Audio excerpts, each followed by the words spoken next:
स्वागत है आप सभी का रेव स्पोर्ट्स हिंदी पे। मैं हूं वैभव त्रिपाठी और हम यहाँ पर हैं। ये है NCC non describe cricket club और हम इस प्रैक्टिस एरिया में क्यों मौजूद है और मेरे हाथ में ये लाल कूकाबूरा गेंद क्यों है, क्योंकि इस वीडियो में हम जिसके बारे में बात करेंगे वो ये पुरानी कूकाबूरा गेंद और जहाँ पर वो स्पेशल प्रैक्टिस हुई थी उसी प्रैक्टिस एरिया के में उसी खिलाड़ी के बारे में बात करेंगे जो बहुत स्पेशल खिलाड़ी है। उसका नाम है शुभमन गिल, भारतीय कप्तान। कल जो भारत का आखिरी सेशन था गॉल में एनसीसी ग्राउंड में, वहां पर इस प्रैक्टिस एरिया में मौजूद थे, थ्रो डाउन्स ले रहे थे। और जब हम दूर से देख रहे थे ये लगा कि एक नॉर्मल थ्रो डाउन सेशन है सेंटर विकेट प्रैक्टिस से पहले, बट जब हम पास गए तब हमने देखा कि कई सारी गेंदें, जो कूकाबूरा गेंद जो थी वो बहुत सारी पुरानी गेंद थी, वो नई गेंद नहीं थी। जनरली आप थ्रो डाउन्स देखते हो तो नई गेंदों के साथ आप देखते हो कि जब मेन विकेट पे आप प्रैक्टिस करने जाते हो तो बल्लेबाजों को थ्रो डाउन्स मिलते हैं नई गेंद के साथ, पर शुभमन गिल पुरानी गेंद के साथ अभ्यास कर रहे थे, थ्रो डाउन्स ले रहे थे। वहां थ्रो डाउन स्पेशलिस्ट भारतीय टीम के दया, रघु और नुवान तीनों थे और तीनों लगातार बारी बारी एक करके शुभमन गिल को गेंदबाजी कर रहे, थ्रो डाउन्स फेंक रहे थे और थ्रो डाउन्स पुरानी गेंद से फेंक रहे थे। अब इस पे सवाल आता है कि शुभमन गिल पुरानी गेंद के साथ थ्रो डाउन्स क्यों ले रहे थे। और उन्होंने एक दो बार कहा भी सेमी ओल्ड बॉल, इन्होंने नेट से जब वो बल्लेबाजी करते उन्होंने कहा 20-25 मिनट का वो जो अभ्यास सत्र था उसमें शुभमन गिल ने पुरानी गेंद से क्यों अभ्यास करे, एक बहुत बड़ा सवाल है। तो उसका सबसे आसान जवाब यही है कि जब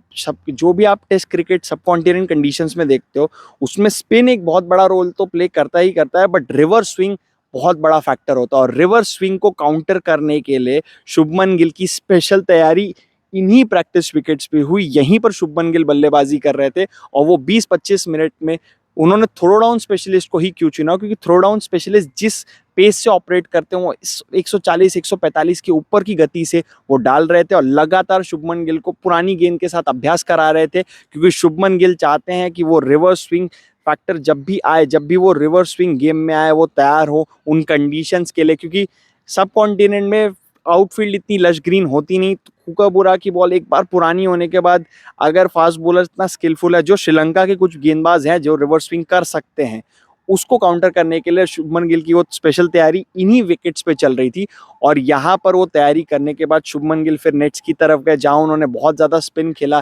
sweep shot, reverse sweep shot, सारी चीज़ों पे तैयारी की। बट जो स्पेशल फोकस था वो था रिवर्स स्विंग को खेलने का और वही कल उनका सबसे बड़ा ऑब्जेक्टिव था। और कई बार उन्होंने अलग अलग डिमांड की, अलग अलग गेंदों की, कई सारी गेंदें वहाँ पर थी और वो उन अपनी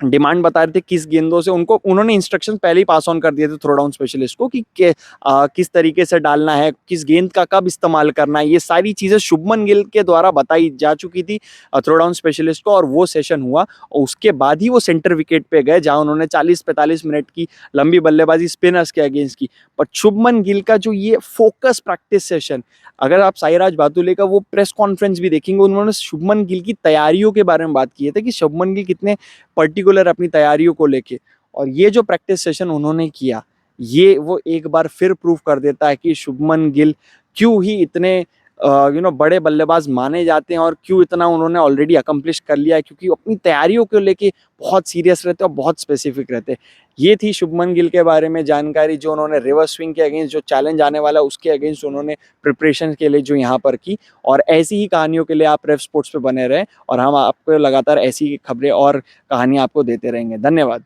अगर आपको मल्टी स्पोर्ट कवरेज देखना है, क्रिकेट तो है ही, तो आपका डेस्टिनेशन एक ही है, रेव स्पोर्ट्स। अभी तक तो पता लग गया होगा कि जो भी स्पोर्ट हो, कॉमनवेल्थ गेम्स या एशियन गेम्स या ओलंपिक गेम्स या पैरालंपिक गेम्स, हम लोग वहाँ पहुँच जाएंगे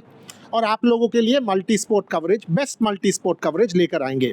तो सिंपल सा चीज़ कर दीजिए, like, share and subscribe and वो नोटिफिकेशन बेल बजा दीजिए, because like I said, India's best multi sports coverage आपको मिलेगा एक ही प्लेटफॉर्म पर, रेव स्पोर्ट्स।